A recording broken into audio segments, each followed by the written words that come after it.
When the copper age comes, then Ravan enters. The five vices come into action. And when we start operating under the influence of the vices of lust, anger, ego, attachment, greed, then we start creating sanskars of lust, anger, ego, attachment, greed. And then these sanskars, they kind of chain us. Yes, so let's say that, earlier also in Satyug and Treta Yuga, we worked, right? But when the sanskar of greed enters, then you start working for reward. Yes, and you see that in the Karam Kshetra, in the field of action, doing karma is a natural quality of the soul. So when the soul is on the Karam Kshetra, on the stage of, of action, then the soul naturally has to do karma. So you have a body, so you eat, drink, give it rest. You have a body, you earn for it, you feed it, cook for it. So all this is quite natural. But then when greed enters, then greed programs us that you go to work, or you get up in the morning, or you do anything, it's for reward. So you do it for what you get out of it. And then we start doing it because we are getting something from it. Now you see that doing something was natural, getting something was also according to the karmic law. So you get as you do.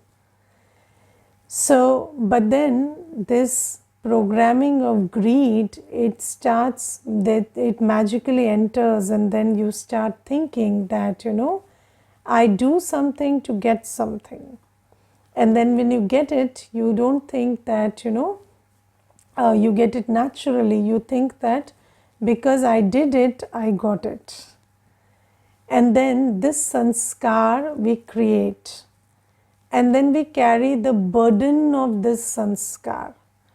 Now, what is the burden of this sanskar? I did so much and I got very little. Or, I am doing so much, but I'm not getting what I expect. So these are, or I don't want to do anything, or because I don't want anything. So these are the sanskars of greed that we carry. And then why do we call why do we say this, why do we use this expression burden of sanskar? Because of this sanskar, everything that was very light and easy becomes very burdensome. Yes, and then Baba comes and says that, you see, I come and I perform my karma, and I don't even get the Satyugi kingdom in return. So doing karma is a natural, sanskar of the Supreme Soul. So Baba is the benefactor. So Baba does it naturally. So Baba says, my sanskar is your sanskar. Now you understand that you are made in my image, you are my child, and whatever is my sanskar is your sanskar. And you start understanding that doing good karma comes naturally to me. I don't have to do it to get something. And even if I get something, it's according to the law of karma. I don't have to do something to get something. Doing good karma is my natural state. And then you see, you become burden free because you're doing something which is natural, and you're not, living in anticipation or expectation that, I did this and I'm waiting how much return I'll get out of it, and then keep calculating whether that return was, equal to what you had expected or not. So Baba says that just free yourself from the burden of all the wasteful sanskars that you have created. Yes, so I gave you one example, one tiny example of greed. Now let's say attachment. So you see that when we come to the copper age, then there is this magical programming that you accept love, care, and you do something for those who belong to you. Correct? So if this is my, my mother, my father, my brother, my sister, my child, only then my spouse, only then will I extend this love, care, and belonging to them. Now you see that love and care and a sense of belonging are the natural sanskar of the soul, are they not? So in Satyug, everybody feels a sense of love and care and belonging from every other soul. And it is not dependent on whether I know you or I don't know you, or I recognize you or I don't recognize you. It's the natural quality of the soul which flows to everyone. But when we come to the copper age, this programming of attachment tells us that, this expression of love and care and belonging or acceptance is very exclusive to this group of people who you call mine. And then we start blocking our love for others and just expressing it for these 4, 5, 10, 20 people. And then you also start calculating in your head how much love and care and acceptance I have to extend to this one, because it is directly proportional to how much blood related I am to them. Yes, or by way of marriage. So apart from the blood relation, there is the by way of marriage or by way of friendship. So whatever we have calculated in the world that this relationship deserves this much. And then we carry the burden of that. Why? Because we have to do so much of calculation of how much to love and how much to withdraw. And then second thing is, we block our love for most of the others, and because of that also there is a burden of that lack of love we have for ourselves. And then Baba comes and Baba says, see, I am the ocean of love and I am your parent, and you are also the master ocean of love. And you don't have to calculate at all, or you don't have to. And then sometimes you, in the Ravan Rajya, it is very magical that you sometimes feel guilty, or you regret being loveful and being nice.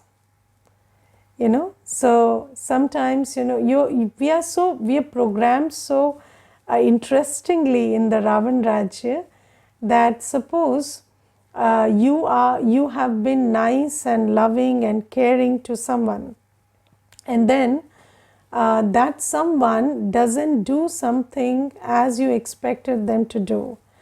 Yes, and then you give it many names. You say I was betrayed, or I was cheated, or somebody just duped me. So you use these expressions.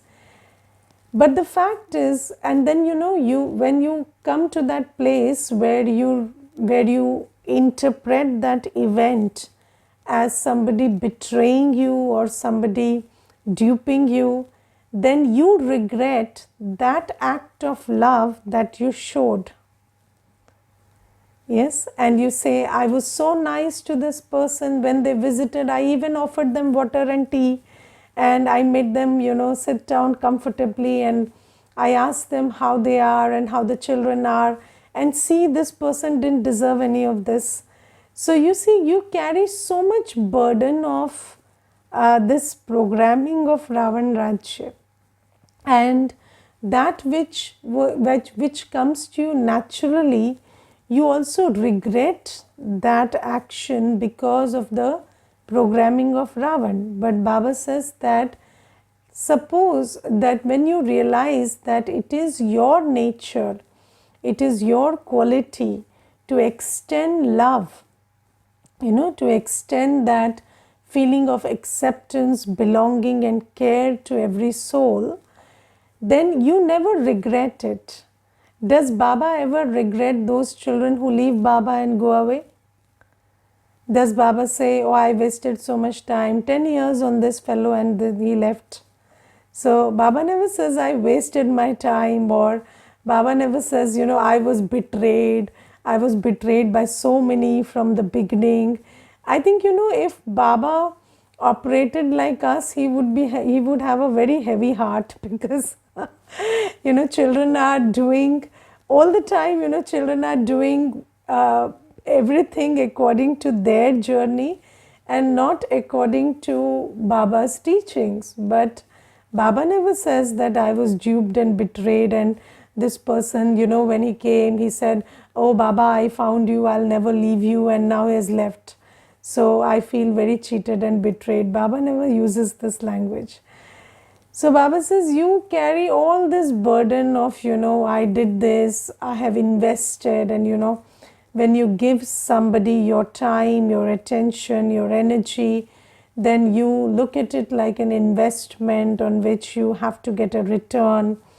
Whereas, the truth is, you are the child of the ocean of love, and it is your quality, it is your natural quality to be loveful. So that love is not an investment on which you wait and seek return.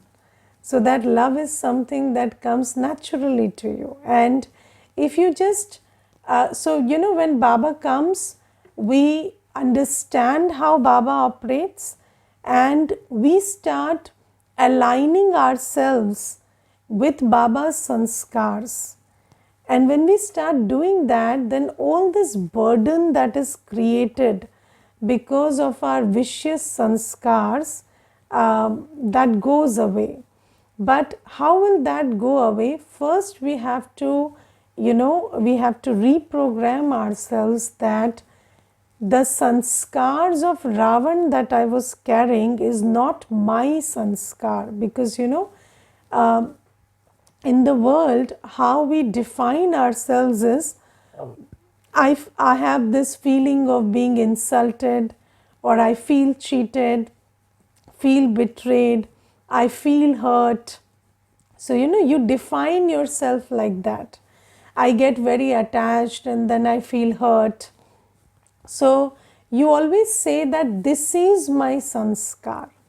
But until and unless you don't disown that sanskar, until and unless you start speaking this language to yourself, that is not my sanskar, that is the past, and my sanskar is to extend love and care to everybody, just like Baba does. So when you pull off, you pull out your ownership, or this sense of, this is my sanskar, from all the old sanskars that we carry, because we are always attaching this sense of this is my sanskar with every sanskar that we are carrying from the Ravan Rajya. So let's say, I say that my sanskar is I cannot get up early. So, people say that, I have seen great, people who are held in very high esteem in the world. I have heard those people also say that, for me, sleeping late and getting up late is what works. So, they say that this is very unique to me, that I sleep late and I get up late.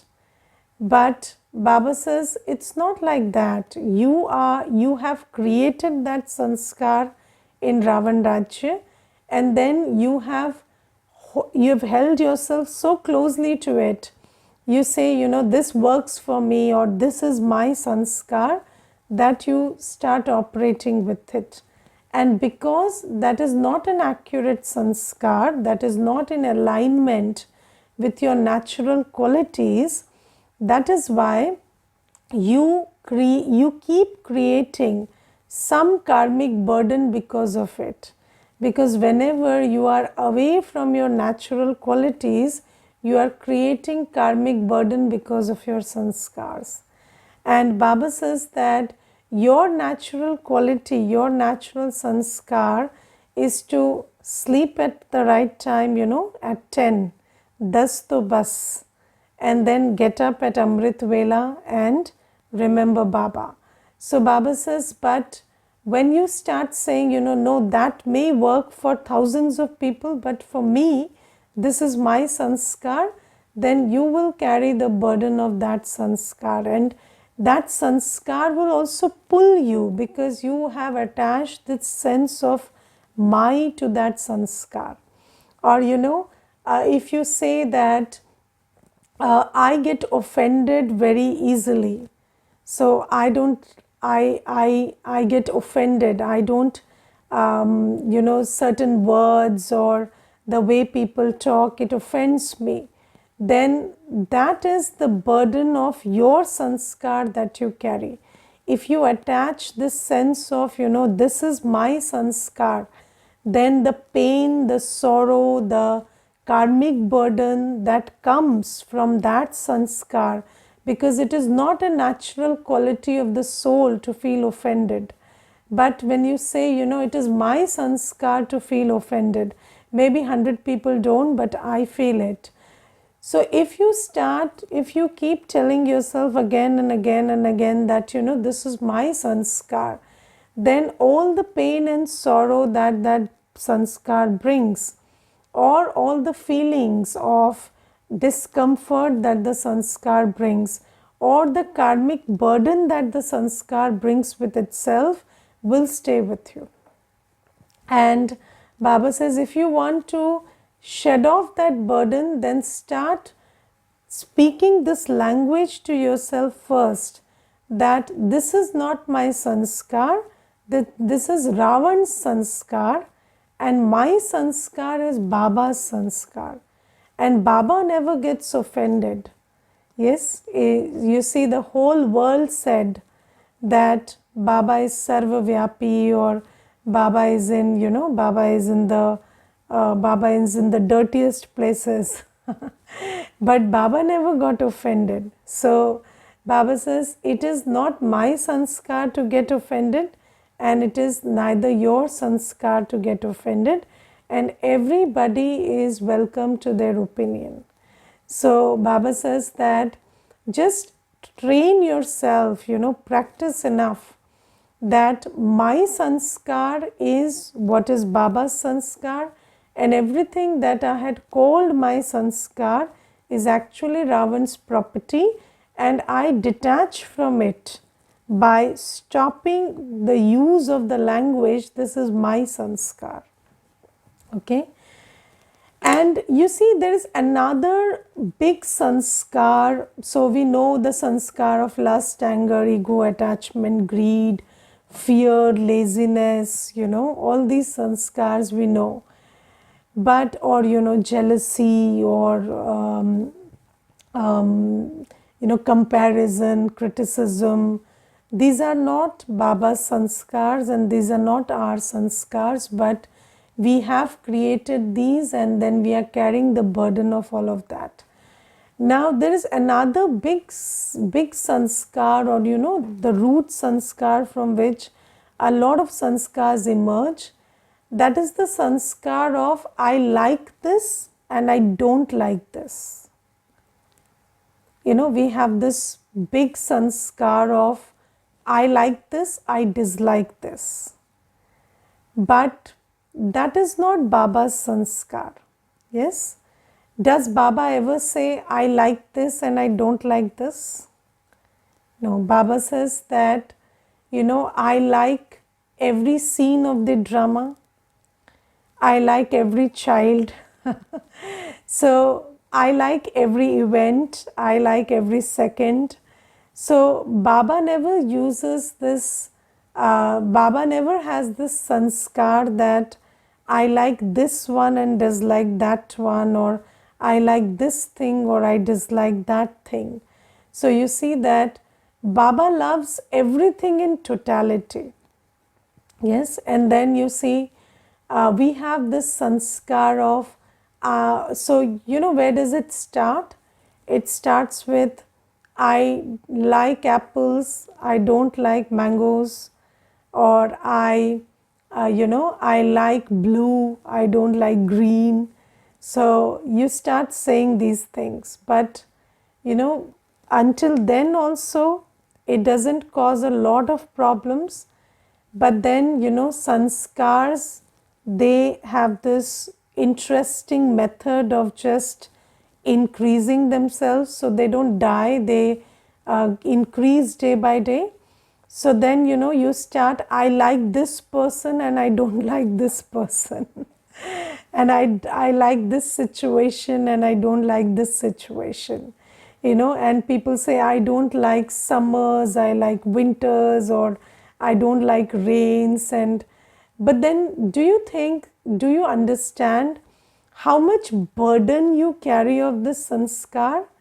Because the moment you say, I don't like something, you are creating so much of chaos within yourself, and you are taking yourself to a place where you don't have good feelings, you don't have a good attitude, and all that because of this sanskar of I don't like and I like.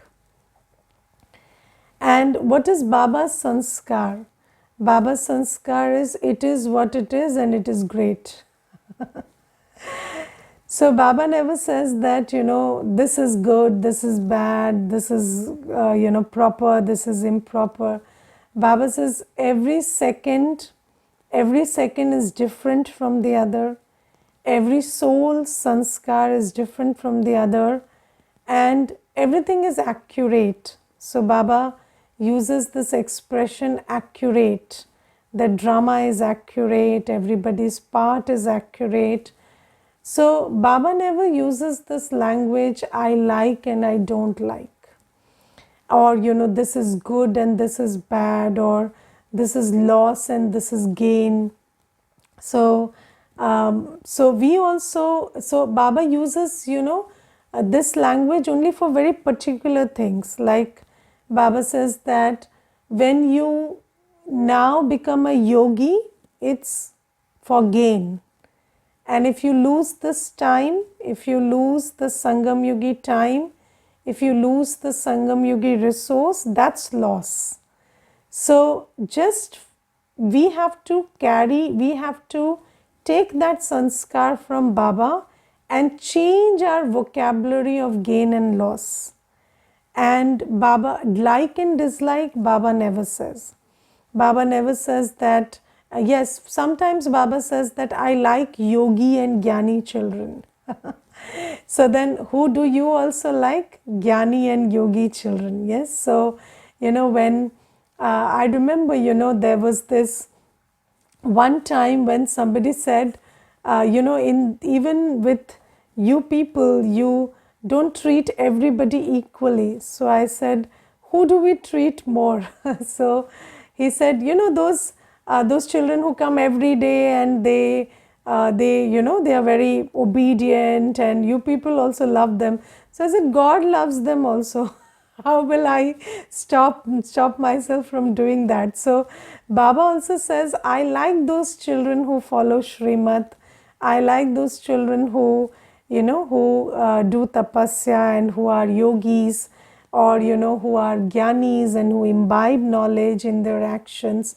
So Baba says, yes, you can say that, I love, you also like those children. But Baba never says, I don't like this one. So, Baba has this, yes, this subtle preference for the other kind, but Baba never says, I don't like this other one. Baba never says, I hate these children who don't become yogis. So, that's not the language Baba speaks. So, Baba says, just, when you start reading the Murli every day, you start understanding what is Baba's sanskar. And when you start aligning your sanskar with Baba's sanskar, then you shed off the unnecessary burden that you carry because of the sanskars we bring from Ravan Rajya.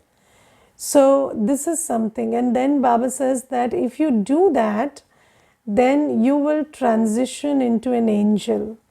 And an angel is very free from the burden of these old sanskars. So an angel is not pulled by an attractive body, or an angel is not pulled by, this my relatives, my work, or an angel is not pulled by anything that triggers the ego.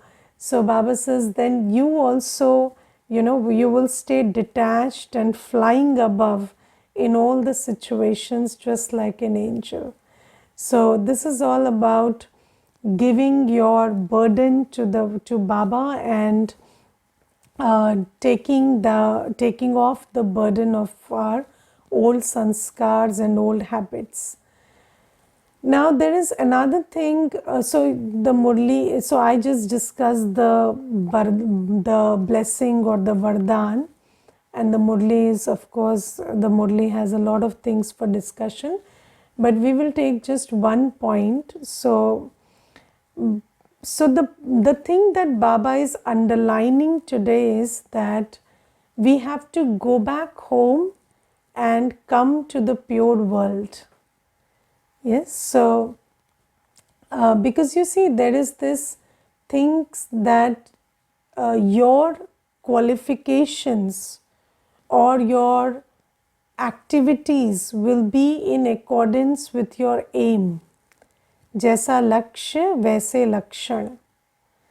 So when we come to Baba, we come with several aims, right? So some people come to gain health, some people come to gain wealth, some people come to gain, good relationships. So our relationship with God in the world has always been that of a beggar and a giver. And we come begging for something or the other to Baba.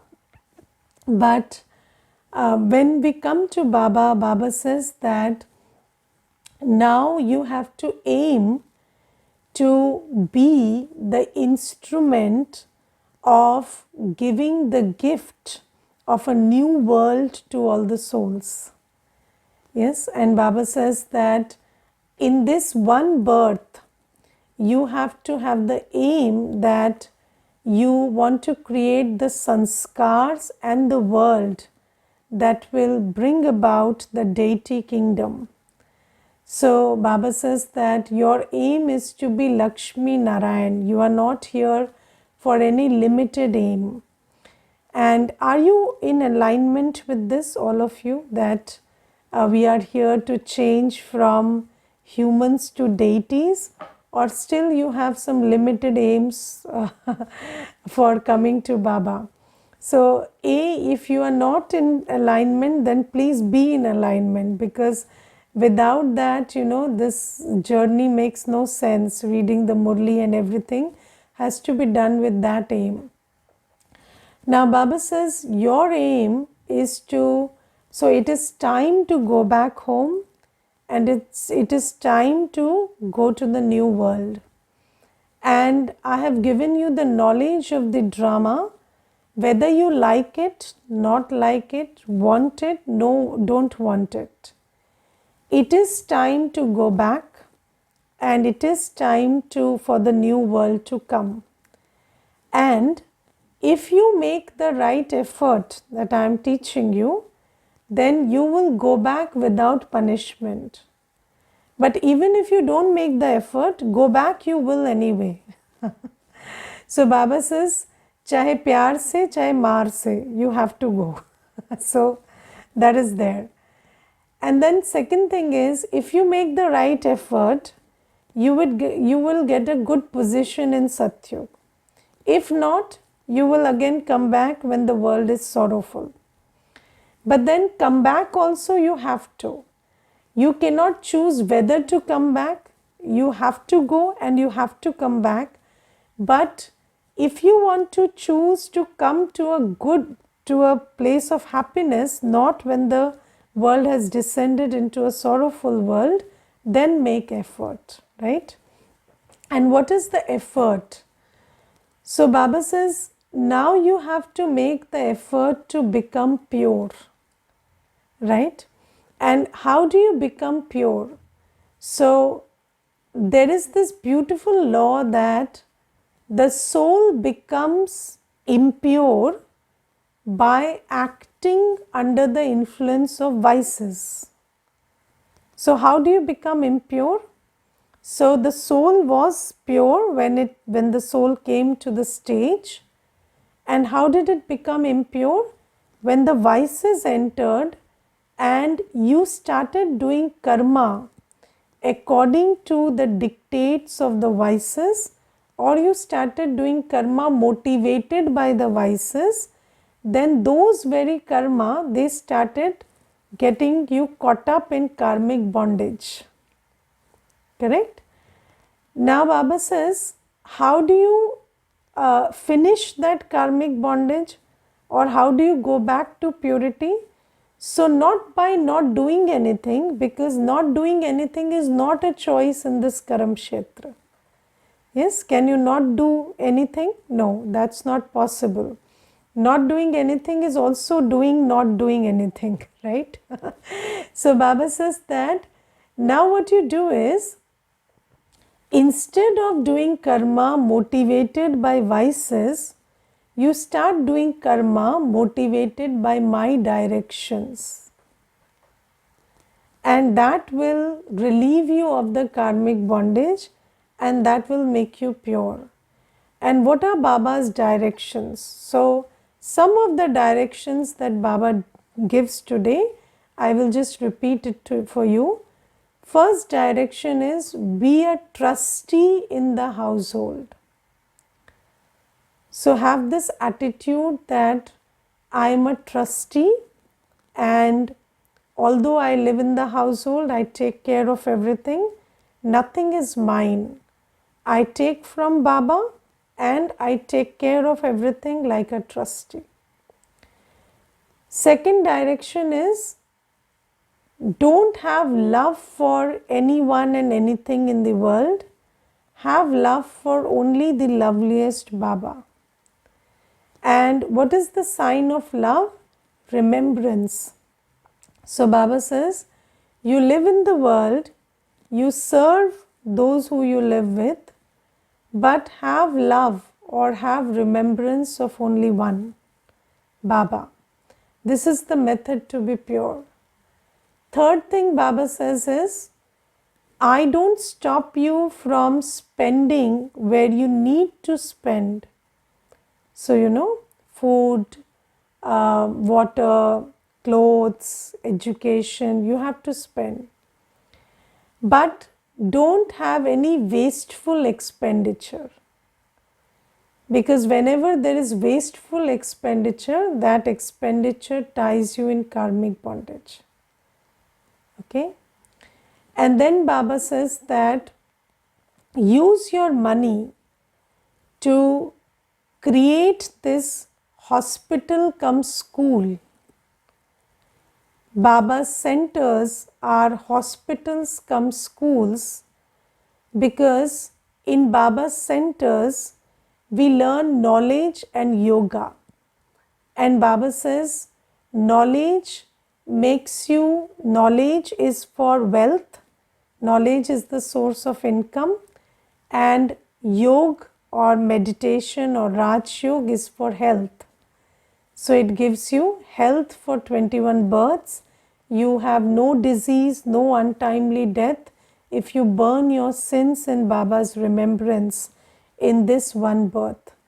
So Baba says, contribute your wealth in creation of these and sustenance of these centers where health and wealth is given.